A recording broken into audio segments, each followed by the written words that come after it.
Welcome back, sporting fans, to another spectacular episode of the Paint the Wall podcast. I, as always, am your host, Steve, and we are finally back after such a long delay, but I want to welcome you all to Season 3. Now let's start with the obvious. As you notice, I am here solo this episode. I'll get that explanation out of the way. Logan has a lot going on at the moment and has decided to step away from the podcast this season, at least from a permanent standpoint. He may join us in a guest role here or there, but he will not be with us regularly. We, of course, wish him all the best and look forward to when he does stop by. Now, what does this mean for the pod? Well, I have a few things that I'm looking into.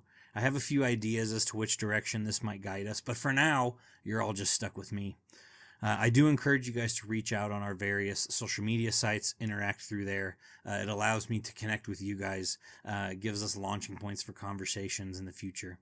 But in the meantime, the pod is going to look just a little bit different. Aside from me being the only one on the screen, I will still be bringing you at least my hot takes on games, inner workings of the club, and other stuff that nobody cares about.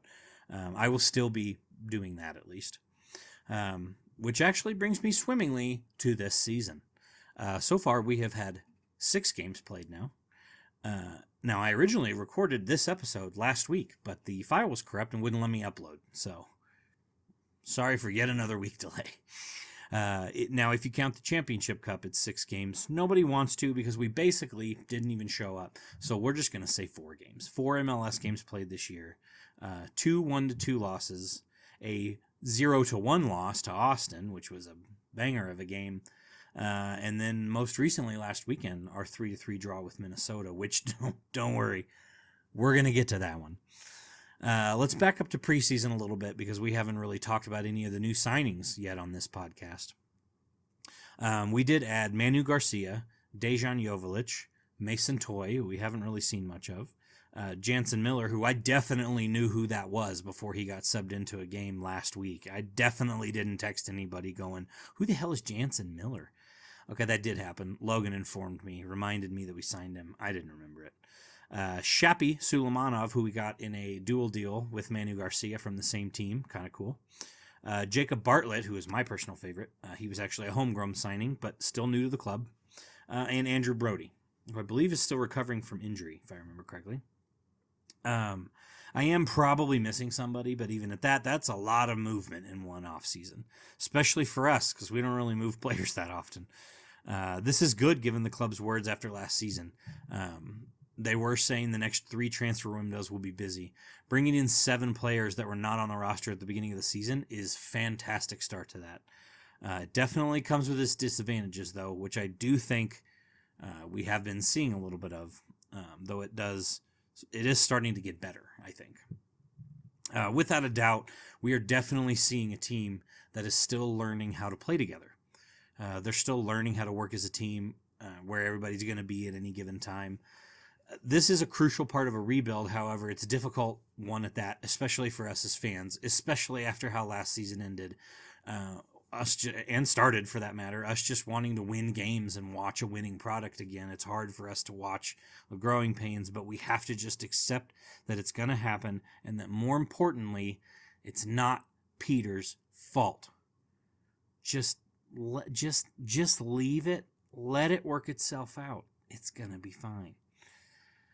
A lot of people have unrealistic expectations when it comes to the club. That is not a new thing. People have always had unrealistic expectations, but the growing pains happen.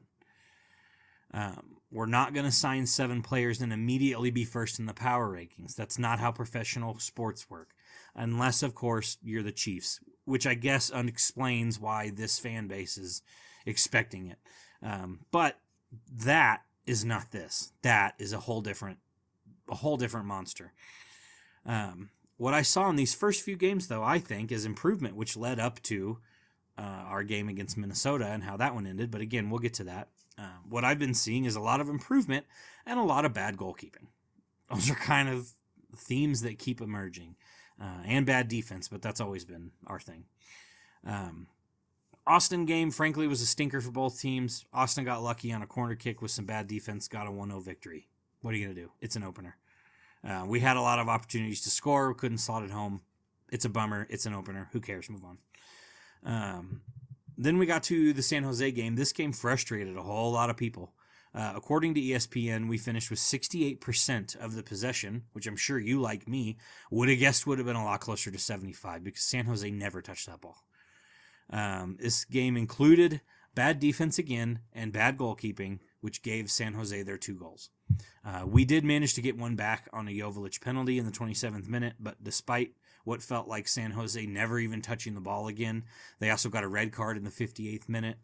And we outshot them 15-7. I believe it was 6-0 in the second half. We still managed to get a loss. A lot of bummer going on there, but still some good, which I'll get to here in a second. We'll go to the DC United game first. We went to DC to take on DC United. We actually scored first on that one. Eric Tommy, absolute stunner of a goal. After a lot of excellent team build-up play. This is really the first time that our team has looked to be meshing and they were able to finish, which I think is hopefully a sign of more to come. I think Minnesota kind of answered that. Pulskamp actually made several incredible saves early in this game to keep us ahead. However, a PK, some more bad defense, and an out-of-position Pulskamp led to DCU's 2 goals and getting a win. Now, in these 3 games, I feel like it's been obvious that we're improving and meshing as a team. Like I said earlier, it takes a lot of time for new players to learn the run of play of other players, get comfortable with playing together, and just learn how to play as a team. You know, not everybody on this team even speaks English, so these are things that we have to remember, that they're learning all new people that they've never played with, some of which they can't even really communicate with very well. That takes time. It's not instant. You know, the lead up to Tommy's goal in the DC game shows me that it's getting better. I think the San Jose game showed a lot of possession and a lot of us working together and starting to mesh. We just hadn't been able to really finish yet.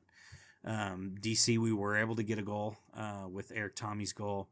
And to me, that shows me that these issues are getting fixed. It just takes time. This will take me to the Minnesota game, which happened last weekend. That game started much worse than these other games. We found ourselves down 3-0 shortly after the start of the second half. Not great. Well, one of them was just a great goal by Minnesota. There's nobody in the world that stops that shot. That was incredible. But shortly after the start of the second half, they get their 3 goal. We're down 3-0, which I think was definitely a switch to Love is Blind, because what else would we even want to watch moment for, I'm sure, most of the fan base, and definitely not just me. But then something happened. We had some 59th minute subs, which included Daniel Shallowy, who actually managed to find the net just 10 minutes later and got us on the board. 4 minutes after that, an own goal on a weird cross shot, whatever you want to call it, by Shoppy, and all of a sudden, we have a game and momentum, which are 2 things that are nice when they're on your side. It took just 6 more minutes. 6 minutes later, Dejan Joveljic, our new number 9, dribbles into the box, cut to his right foot, and put an incredibly well-placed shot past St. Clair. Dinks off the bar, cuts across the goal, into the side netting, ties the game. Incredible. Just incredible. 12 minutes, 3 goals, and 1 point, which this time we actually managed to hold on to. First time in club history that we earned a point after being down 3-0. This really shows me meshing of this team is happening. Just be patient. It's happening. Despite what some people keep saying, not pointing fingers at anybody in particular, things are working, and it is not just Peter's fault. Give him some time. It's working. All is not lost. A home game this weekend versus LAFC is going to be a great, very tough test. Can we pull it off? That is the question. This one will be tough. I say yes. Let's get another win. All right, y'all. This is a shorter episode this week. I know we covered a whole bunch in just a short episode, but I want to get things back on track, get our feel for a new look. Hope you all are able to keep up. I know this is a little more fast-paced than you guys are used to.